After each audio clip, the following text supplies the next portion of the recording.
তাদের কাছে মেসেজ ছিল যে আওয়ামী লীগ যদি পতন হয় বিএনপি মেসাকার করে ফেলবে।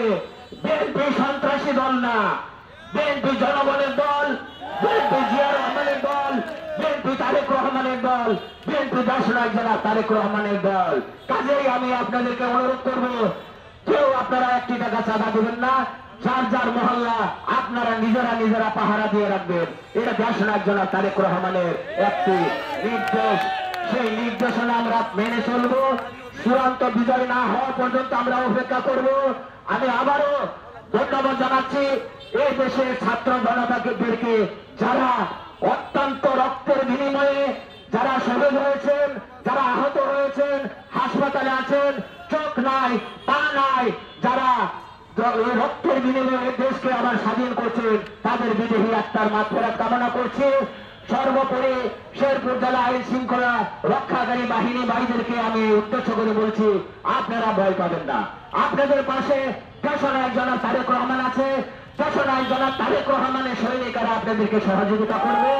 যখনই আপনারা ডাকবেন আমরা আপনাদের ডাকে আমরা সাড়া দেব।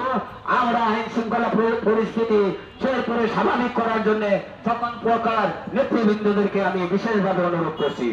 আমি সেনাবাহিনীর ভাইদের প্রতি উদ্দেশ্য করে বলছি, আপনারা এদেশের দামাল সন্তান, আপনারা এদেশের নির্ভরযোগ্য, আপনারা অত্যন্ত পরিচ্ছন্ন।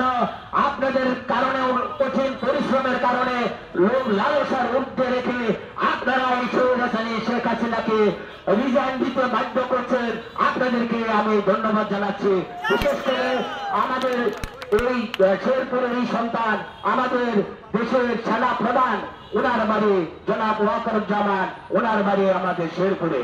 কাজে ওনার প্রতি আমরা অত্যন্ত শ্রদ্ধা এবং ভালোবাসা রেখে আমরা বলতে চাই যে ওনার যেহেতু জন্মস্থান শেরপুরে, এই শেরপুরে যেহেতু আর কোন অন্যায়, অবিচার, জুলুম, নির্যাতন, চাঁদাবাজি, দুর্নীতি যাতে কেউ না করে, আমি সকল নেতা কর্মী এবং শেরপুরে সকল ভাইদের প্রতি আহ্বান জানিয়ে দেশনায়ক জনাব তারেক রহমানের নির্দেশে আমি আপনাদেরকে আবারও ধন্যবাদ জানিয়ে আমি আমার সংক্ষিপ্ত কথা শেষ করছি।